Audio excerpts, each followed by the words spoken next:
Alors, Luc, premier chapitre. Et nous allons lire quelques versets. Verset 26 pour commencer. Luc 1, chapitre 1, verset 26. Nous lisons au 6e mois, l'ange Gabriel fut envoyé par Dieu dans une ville de Galilée appelée Nazareth, auprès d'une vierge fiancée à un homme de la maison de David nommé Joseph. Le nom de la vierge était Marie. L'ange entra chez elle et dit, « Je te salue, toi à qui une grâce a été faite. Le Seigneur est avec toi. » Troublée par cette parole, Marie se demandait ce que pouvait signifier une telle salutation. Alors, je lui dis, « Ne crains point, Marie, car tu as trouvé grâce devant Dieu. Et voici, tu deviendras enceinte, et tu enfanteras un fils, et tu lui donneras le nom de Jésus. Il sera grand, il sera appelé Fils du Très-Haut, et le Seigneur Dieu lui donnera le trône de David, son père. Il régnera sur la maison de Jacob éternellement, et son règne n'aura point de fin. » Marie dit à l'ange, « Comment cela se fera-t-il, puisque je ne connais point d'homme? » L'ange lui répondit, « Le Saint-Esprit viendra sur toi, et la puissance du Très-Haut te couvrira de son ombre. C'est pourquoi le Saint-Enfant qui naîtra de toi sera appelé Fils de Dieu. Voici Élisabeth, ta parente, a conçu, elle aussi un fils en sa vieillesse, et celle qui était appelée stérile est dans son 6e mois, car rien n'est impossible à Dieu. Marie dit, je suis la servante plutôt du Seigneur, qu'il me soit fait selon ta parole. Et l'ange la quitta. Verset 46. Marie dit, c'est un cantique fait par Marie. Et Marie dit, mon âme exalte le Seigneur, et mon esprit se réjouit en Dieu, mon Sauveur, parce qu'il a jeté les yeux sur la bassesse de sa servante. Car voici désormais, toutes les générations me diront bienheureuse, parce que le Tout-Puissant a fait pour moi de grandes choses. Son nom est saint, et sa miséricorde s'étend d'âge en âge sur ceux qui le craignent. Il a déployé la force de son bras, il a dispersé ceux qui avaient dans le cœur des pensées orgueilleuses. Il a renversé les puissants de leur trône et il a élevé les humbles. Il a rassasié de biens les affamés. Il a donc renvoyé les riches à vide. Il a secouru Israël, son serviteur, et s'est souvenu de sa miséricorde, comme il l'avait dit à nos pères, envers Abraham et sa postérité pour toujours. Marie demeura avec Élisabeth environ 3 mois, puis elle retourna chez elle. Demandons à Dieu de bénir sa parole. Seigneur, ce matin, encore une fois, nous sommes devant ta parole et merci parce que tu nous dis toi-même que ta parole est la vérité. Et nous avons cette assurance que tu veux parler à nos cœurs, que tu veux nous emmener encore plus près de toi, nous faire comprendre la grandeur de ton amour, la grandeur de ta personne. Donc, dirige nos pensées et qu'en ce moment, nous puissions vraiment recevoir ce que tu veux pour nous. Nous prions dans le nom de Jésus. Amen. Bon, bien, puisque c'est la fête des mères, évidemment, tout à fait naturel de parler des moments. Tout à fait naturel. On parle d'un moment dans la parole de Dieu. Vous savez, nous parlons souvent de grands hommes de Dieu dans la Bible. Mais il y a aussi de grandes femmes de Dieu. Il ne faut pas les négliger, hein? Il ne faut pas les négliger. Et quelques exemples de ces dames-là, c'est Sarah, Anne, la mère de Samuel, Rachel, Ruth, Esther, et beaucoup d'autres. Ce que je veux vous partager ce matin est tiré de la Bible. Je vous dis ça pour une raison. Il y a une raison pourquoi je vous dis ça. Parce que ce matin, j'aimerais vous parler de la mère de Jésus, Marie. Écoutez, il y a tant de choses qui, à travers les années, ont été dites sur Marie. Des choses qui sont littéralement des mensonges, tout simplement des inventions d'hommes, des mythes, et des choses surtout qui n'ont aucun fondement biblique. Et ce que je vais faire ce matin, c'est rare que je fais ça, mais je vais le faire. Je vais commencer par le négatif pour arriver au positif. Et ce que je vous dis, ce n'est pas une attaque contre l'Église catholique. Mais parfois, il faut partir du négatif pour arriver au positif. Et c'est une méthode qui est utile pour arriver à la vérité, pour savoir exactement ce que la Bible dit sur le sujet. Et l'important, c'est justement ça, d'en arriver à la Bible, à la parole de Dieu. Parce que la Bible nous dit ceci, que toute écriture est inspirée de Dieu et utile pour quoi? Pour enseigner, réfuter, redresser et apprendre à mener une vie conforme à la volonté de Dieu.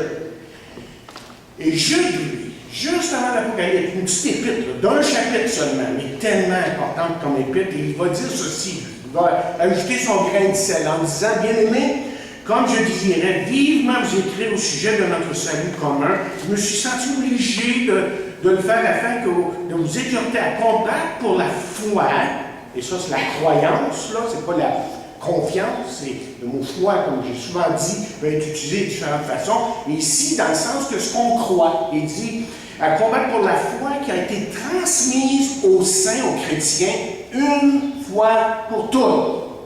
Pourquoi est-ce que j'insiste sur ça? Parce que même dans nos églises dites évangéliques, et malheureusement surtout charismatiques, on a oublié que Dieu a parlé une fois pour toutes. Parce que très souvent, on cherche des révélations. Bien, une révélation dans le sens de savoir ce que Dieu veut encore nous dire, mais Dieu nous a parlé par sa parole, une fois pour toutes. Il nous a donné sa parole. Vous voulez savoir quelque chose de Dieu, qui il est, comment il est, et à quoi est-ce qu'on peut s'attendre de lui? Il nous a donné sa parole. Je n'ai pas besoin de personne d'autre que de la parole de Dieu elle-même. Vous savez, la Réforme a introduit ce qu'on appelle communément les 5 solas. Bien que la Réforme n'a rien inventé parce que c'était déjà là dans la parole de Dieu. Si on prend juste le temps de bien étudier la parole de Dieu, les 5 solas, elles sont dans la parole de Dieu. Et de quoi est-ce qu'on parle lorsqu'on dit les 5 solas? On en a parlé l'autre mercredi soir, là, puis les voici, au cas où que vous ne les connaissez pas. Il y a sola scriptura. Ça veut dire seule l'Écriture. Seule l'Écriture est la base pour ce que nous croyons. Rien d'autre. Ensuite, deuxièmement, sola fide. Seule la foi en Jésus, évidemment. Ensuite, sola gratia. Seule la grâce. C'est par la grâce que vous êtes sauvés. C'est pas méritoire, c'est pas par des œuvres. Ensuite, solus Christus. Ça, seul Christ. Seul Christ est le médiateur entre Dieu et les hommes. Il n'y en a pas d'autre. La Bible est claire sur ça. Et c'est ça que les réformateurs ont voulu emmener. Il y a juste Christ qui est le médiateur. Et soli plutôt Deo Gloria, à Dieu seul la gloire. Le site godquestions.org, qui est en train de se faire traduire de plus en plus, écrit ceci concernant la tradition en comparaison de l'autorité des Écritures. Écoutez ce qu'ils disent. Ils disent, la parole de Dieu est la seule autorité pour la foi chrétienne. Les traditions ne sont valables que si elles sont fondées sur les Écritures et sont totalement en accord avec elles. Les traditions, en contradiction avec la Bible, autrement dit la parole de Dieu, ne sont pas de Dieu et ne constituent pas un aspect valable à la vie ou à la foi chrétienne. La sola scriptura, comme on dit, seule l'Écriture, est la seule manière d'empêcher que la subjectivité et l'opinion personnelle, et les gens ont souvent des opinions personnelles sur Dieu, sur les choses de Dieu et tout ça, bien, pour éviter ça, bien, l'enseignement de la parole de Dieu d'ici prenne la priorité sur les enseignements de la Bible, la sola scriptura. L'essence de la sola scriptura, c'est de baser votre vie spirituelle uniquement sur la Bible en rejetant toute tradition ou tout enseignement qui n'est pas en total accord avec la Bible, et que ce soit tradition catholique ou protestant ou autre, c'est seulement la Bible qui doit être notre guide. C'est pour ça que quand quelqu'un m'arrive des fois, là, tout à fait à part de ce qu'on va dire dans quelques instants, alors j'ai fait une expérience, OK. Est-ce que c'est biblique? Est-ce que ce que tu dis, c'est biblique? Mon guide, moi, c'est la Bible. Et rien d'autre. Sans ça, on va croire qui, en fin de compte? Dieu nous a donné sa parole pour être notre guide, qu'on soit sûr de ce qui est vrai. Écoutez, Marie était certes une femme extraordinaire. Et on va le voir dans quelques instants. Mais Marie n'était pas la mère de Dieu. Dieu a une mère. Quelqu'un qui lui est égal, qui lui plus quoi. C'était pas y comprendre quoi que ce soit. Elle n'était pas sans péché. Elle n'a jamais demandé qu'on la prie ou qu'on l'adore. Et je pense qu'aujourd'hui, parce qu'on l'entend encore à l'ère de Dieu, il n'y a rien de plus tragique de ce qu'on appelle la mariologie, c'est-à-dire le culte à Marie. Mais malheureusement, lorsqu'on arrive à ça, c'est de tomber dans le bas fond de l'idolâtrie. Parce que c'est pas dans la Bible, c'est pas dans la parole de Dieu.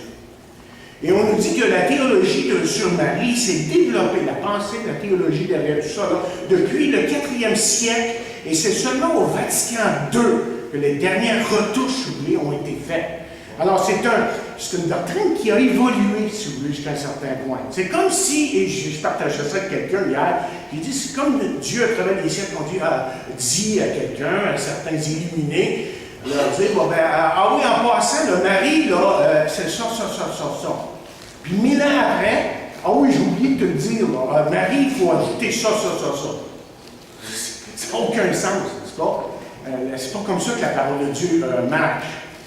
Le site goquestions.org, on voit écrit ceci concernant Marie. Et je veux que vous sachiez qu'on n'est pas anti-catholique. Puis je n'ai pas l'habitude de parler des autres religions ou des autres sectes, mais des fois, il faut mettre le point saisi, et c'est tellement aberrant, ce qu'on appelle le culte à Marie, que des fois, il faut le dire très clairement devant les gens, pour que les gens se dirigent vers la parole de Dieu. Voici ce qu'on dit. Il dit, l'Église catholique romaine enseigne, entre autres choses, que Marie est la reine des cieux, vierge perpétuelle et co-rédemptrice, qui est montée au ciel.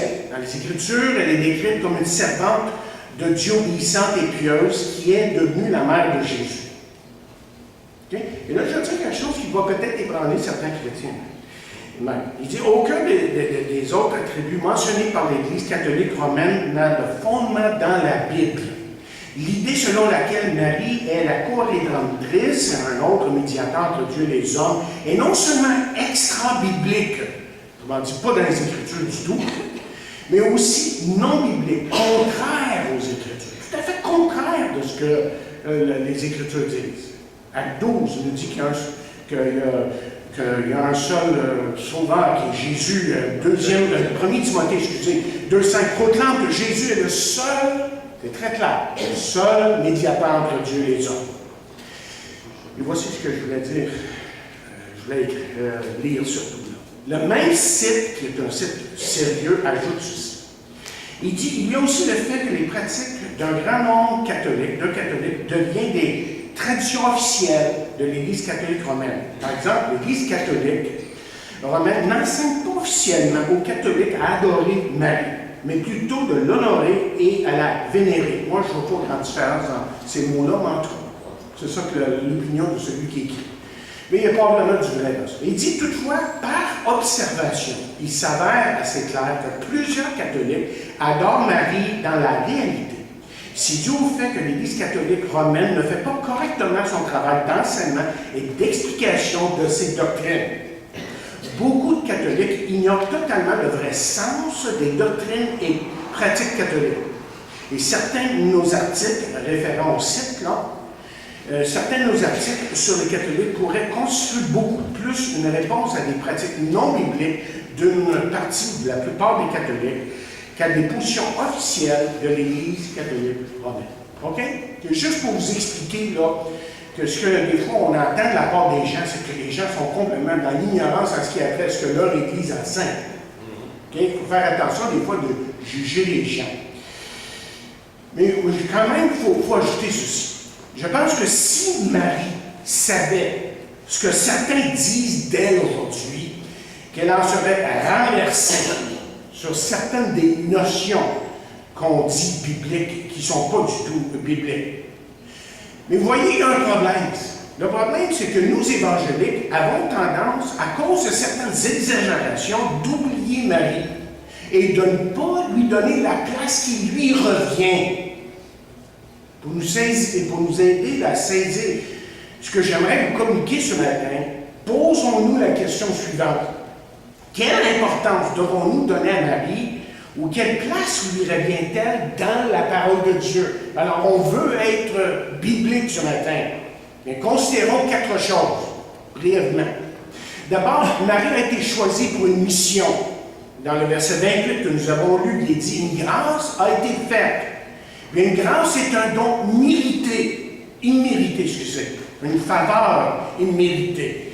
Et devinez donc qu'une grâce est offerte avant tout pour un pécheur. C'est pour un pécheur, la grâce. C'est pas une grâce, c'est parfait. Okay? La grâce a été offerte à Marie, et cette grâce, c'est celle d'enfanter un enfant par la vertu, par la puissance du Saint-Esprit. Et nous lisons justement aussi de quelle manière il voit la naissance de Jésus-Christ. Marie, sa mère, ayant été fiancée à Joseph, se trouve enceinte par la vertu du Saint-Esprit avant qu'ils eussent habité ensemble. Et donc, la manière qu'il faut comprendre le rôle de Marie, c'est comme Paul, chers amis, a été l'instrument de Dieu pour nous donner une grande partie de la parole de Dieu, surtout les épîtres. Bien, Marie, elle, était l'instrument, je dis bien, humain que Dieu choisit pour que son Fils soit fait chair. Voici une question importante. Y a-t-il dans la vie de Marie des choses qui ont plu à Dieu pour qu'elle soit choisie pour cette mission? Aucun doute. Par exemple, si vous regardez le verset 38, on voit une attitude d'obéissance. Tout de suite, je suis la servante du Seigneur. Elle obéit. Deuxièmement, elle avait aussi au verset 46 une attitude remplie de reconnaissance. Troisièmement, on découvre une femme ici extrêmement humble au verset 48.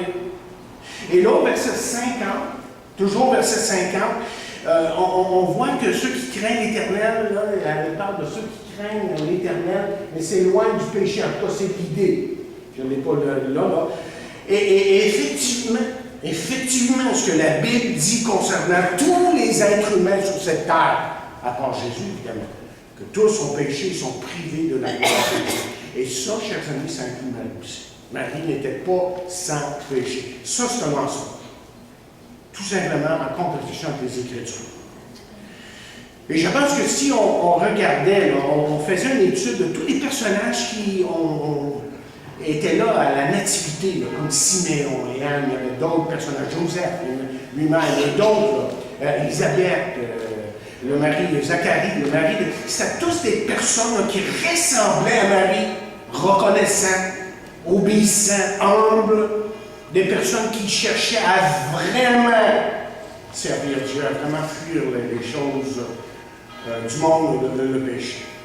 Disons que Dieu se plaît, si on peut en conclure ici quelque chose, c'est que Dieu se plaît en ceux qui le glorifient par la façon dont il vit. Dieu ne peut pas se glorifier dans votre vie, et j'ajouterais une autre façon de le dire, c'est que Dieu ne peut pas vous bénir si vous vivez dans le péché. Impossible. Ce serait contraire à sa nature et à sa parole. Et ensuite, on peut dire que Marie, c'est un modèle, un exemple. L'apôtre Paul nous exhorte de la façon suivante. Il dit, en sorte que Christ habite dans vos cœurs par la foi, afin qu'étant enraciné et fondé dans l'amour, vous puissiez comprendre avec tous les saints quelle est la largeur. Quand on parle de saints dans la Bible, on ne parle pas de quelqu'un autre que des enfants de Dieu, de gens et d'hommes et de femmes qui ont vraiment reçu Christ dans leur vie comme Sauveur et Seigneur. Okay? Et on dit ici, de comprendre avec tous les saints quelle est la largeur, la longueur, la profondeur et la hauteur, et connaître l'amour de Christ qui surpasse toute connaissance, en sorte que vous soyez remplis jusqu'à la plénitude de Dieu. Vous savez, quand on parle là, de vraiment aimer Dieu, de vraiment aimer Dieu, je me rappelle, j'ai prêché un message intitulé tout simplement « Aimer Dieu ». Et là, j'ai développé l'idée que comment c'est important d'aimer Dieu. Mais ce n'est pas juste des sentiments, ceux-là. Quand on dit qu'on aime Dieu, c'est parce qu'on décide, on a pris une décision de vraiment l'aimer. C'est de reconnaître qui il est, ce qu'il fait, ce qu'il a fait pour nous, et de le glorifier pour toutes ces choses. Et remarquez les choses suivantes de Marie. Au verset 38, encore une fois, moi je vois ici une dame, une maman, qui répond positivement à l'appel du Seigneur, à l'appel de Dieu dans sa vie. Est-ce qu'on peut dire, nous, quand Dieu nous parle dans nos cœurs, quand on lit la parole et que là, on se sent interpellé par Dieu, qu'on répond positivement à Dieu? Vraiment. Cette femme connaissait Dieu, désirait faire sa volonté. Ensuite, deuxièmement, au verset 49, elle le dit, là, elle adore le Tout-Puissant. Et qu'est-ce que je suis en train de dire là, lorsque je dis qu'elle adore le Tout-Puissant? C'est que Marie a reconnu l'autorité de Dieu dans sa vie. Et Marie était prête à se soumettre à l'autorité de Dieu. Vous savez, c'est une chose de savoir beaucoup de choses sur Dieu, sur la Bible, on a peut-être grandi dans ça, mais d'obéir vraiment et de dire, Seigneur, je me place sous ton autorité, ça c'est d'autres choses. Beaucoup de chrétiens avaient beaucoup de connaissances sur Dieu, même la Bible, mais ils ne vivent pas pour Dieu. Ensuite, elle voit envers elle-même la miséricorde de Dieu. Encore une fois, quand je pense à la miséricorde de Dieu, c'est pour qui ça, la miséricorde? Mais c'est pour mes pécheurs, chers amis. Dieu nous fait miséricorde. Elle reconnaît la miséricorde de Dieu. Elle sait dans le plus profond d'elle-même que l'acte que Dieu est en train de poser, à savoir celui d'envoyer son Fils et de le faire naître à travers elle, là, que c'est un acte de miséricorde. Et chers amis, si on est plein de l'Esprit, plein du Saint-Esprit, on sera, évidemment, et on réalisera que tout est par grâce et que c'est la miséricorde de Dieu qui a pu nous emmener jusque-là. Et ensuite, au verset 54, elle adore, on l'a vu il y a quelques instants, mais ici, là, je veux dire qu'elle adore le Dieu qui vient à son aide. Mes chers amis, il y a des jours dans la vie où c'est sombre, ça va mal, c'est dur, on se demande où on s'en va, qu'est-ce qui va arriver, tout ça. Mais elle nous aide à nous rappeler qu'on peut vraiment lui faire confiance. Et le psalmiste va dire, oui, l'Éternel est un secours qui ne manque jamais dans la détresse. Il ne manque jamais dans la détresse. Donc voici un modèle, un exemple que nous devrions suivre, parce que Marie, vous voyez, la mère de Jésus, était pleine d'amour et de confiance pour son Dieu. Troisièmement, c'était une femme comme les autres. Tout à fait comme les autres. On lit amplement, on lit ce qui découle de sa vie. Parce que vous voyez, une des choses qu'on découvre dans la Bible de Marie, c'est qu'elle n'a pas toujours compris ce qui se passait autour d'elle, en rapport avec Jésus.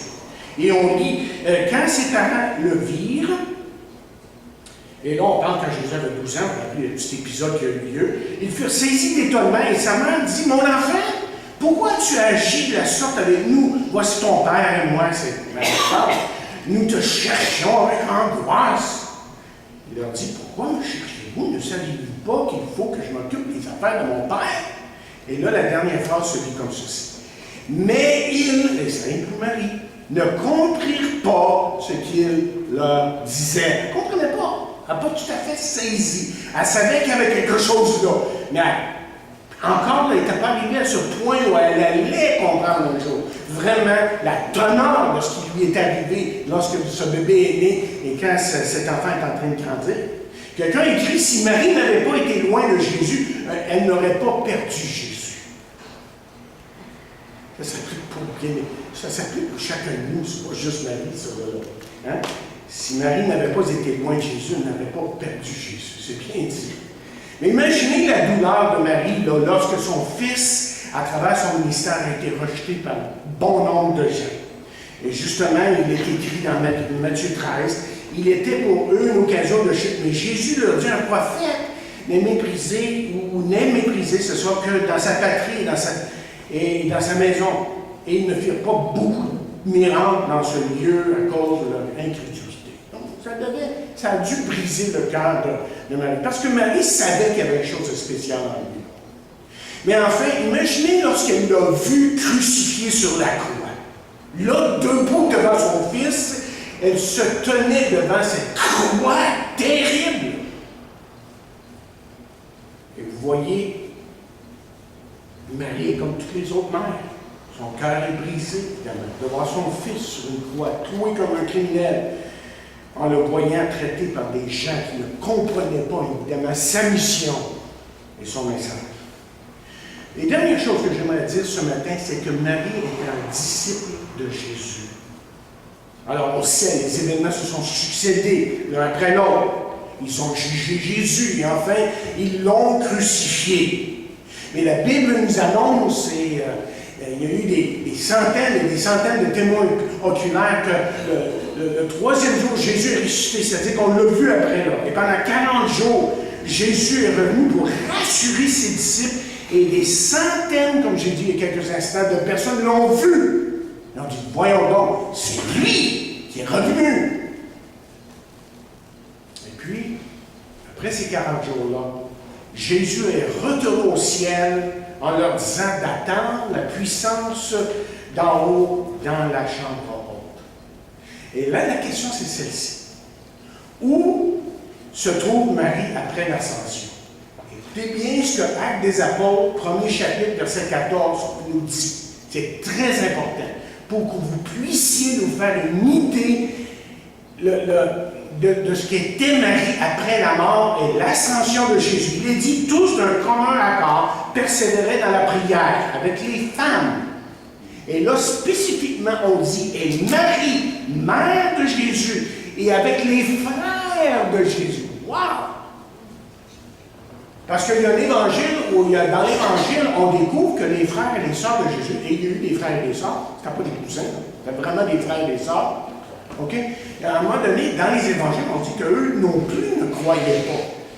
Je ne sais pas si ça pourrait inclure Marie. Je pense que c'était plutôt ses frères et sœurs. Ils ne comprenaient pas son message. Mais vous voyez, ce qu'on découvre dans la chambre haute, c'est que Marie avait maintenant compris que Jésus-Christ était vraiment son sauveur et son Seigneur. Et j'ose croire que ce Jésus qui est né, qu'elle avait cru en lui dès sa naissance, parce qu'elle le savait évidemment, un enfant spécial. Vous vous rappelez dans Luc 2, à la fin, où il est dit qu'elle repassait ça dans son cœur, dans ses pensées, qui s'était passé, elle réfléchissait. Je suis sûr qu'elle ne comprenait pas tout à ce stade-là, mais elle savait qu'il y avait quelque chose de grand. Il y avait quelque chose de grand qui s'en venait. Et comme les autres disciples qui sont dans la chambre haute, dans les Actes des Apôtres, 1er chapitre, 2e chapitre, là, elle aussi, chers amis, désire la puissance d'en haut afin de le servir. Et comme les autres, Marie est devenue disciple de Jésus, car elle sait que maintenant c'est vrai, il est vivant, et elle sait, parce que Jésus l'avait dit, qu'il reviendrait, qu'il allait revenir un jour. Qu'est-ce qu'on peut dire de Marie? Quatre choses, réellement. D'abord, qu'elle a été choisie pour une mission. Qu'elle a accepté ce grand privilège. Vous savez, quelqu'un a écrit, je pense que j'ai lu en quelque part, que toutes les jeunes filles d'Israël dans ce temps-là espéraient peut-être que ce serait elle par lequel le Messie viendrait. Et c'est Marie qui a eu ce privilège. Elle s'appelait Marie. Elle a été choisie pour une mission importante, elle l'a bien remplie. Et ensuite, elle était un modèle, un exemple. Marie, c'était une femme qui aimait Dieu profondément, qui avait une communion avec Dieu. Et c'était une femme aussi, troisièmement, qui était comme les autres. Qui n'a pas toujours compris tout de suite là, ce qui se passait autour d'elle. Et comme les autres disciples, vous voyez les disciples avec Jésus, là, il y a des fois, là, wow, Jésus parle de sa mort, il dit, jamais de la vie que tu vas être crucifié, jamais de la vie qu'on va permettre ça. Jésus est obligé de dire à un moment donné, Satan arrière de moi. Elle n'a pas compris. Marie n'a pas tout à fait compris tout le message, toute la mission de Jésus, sa raison d'être. Et Marie a vraiment souffert comme une vraie mère, évidemment. Et en fin de compte, ce que j'ai dit, c'est qu'elle était un disciple de Jésus. Elle aussi a reconnu qu'elle avait besoin de la puissance du Saint-Esprit. Mais je veux que vous écoutiez maintenant les dernières paroles de Marie. Est-ce que vous connaissez les dernières? Vous savez, qu'est-ce qu'elle a dit la dernière fois qu'on l'a enregistré dans la Bible? Là? Voici ce qu'elle a dit. Elle a dit, dans Jean 2e chapitre, verset 5, ces paroles, elle a dit, faites tout ce qu'il vous dira. Ça, c'est les dernières paroles de Marie dans la Bible. Vous voyez, c'était, autrement dit, son souci principal, primordial, de faire la volonté de son Fils. Et c'est vrai qu'elle ne l'avait pas toujours compris. Mais elle avait compris qu'il était un envoyé de Dieu qui devait apporter le salut, pas seulement aux Juifs, mais au monde entier. Ça, elle avait compris quelque chose de ça. Donc, elle a dit, faites tout ce qu'il vous dira. L'application est bien simple, hein? Est-ce que vous faites ce qu'il vous dira? Ce qu'il vous dit? C'est ça ici. L'application est très simple. Il parle dans sa parole. Lisez la parole et vous allez voir qu'il parle amplement. Et quand vous aurez appris à vous soumettre comme Marie le fait, quand vous aurez appris à vraiment aimer Dieu comme Marie a aimé Dieu, je vais vous dire quelque chose, ça va changer votre vie. Elle ne peut pas faire autrement. Quel modèle, hein? Quel beau modèle. Et j'ai intitulé ce message, Marie, une mère modèle. Une mère modèle. Et que Dieu nous aide à comprendre sa parole ce matin. Seigneur, bénis ta parole. Et que ceux qui ont entendu ta parole aujourd'hui, qui écouteront par vidéo, puissent se tourner vers toi, toi qui as pris nos péchés et qui aujourd'hui nous offre la vie éternelle. Merci pour ce grand amour et pour cette joie que tu nous donnes de t'appartenir.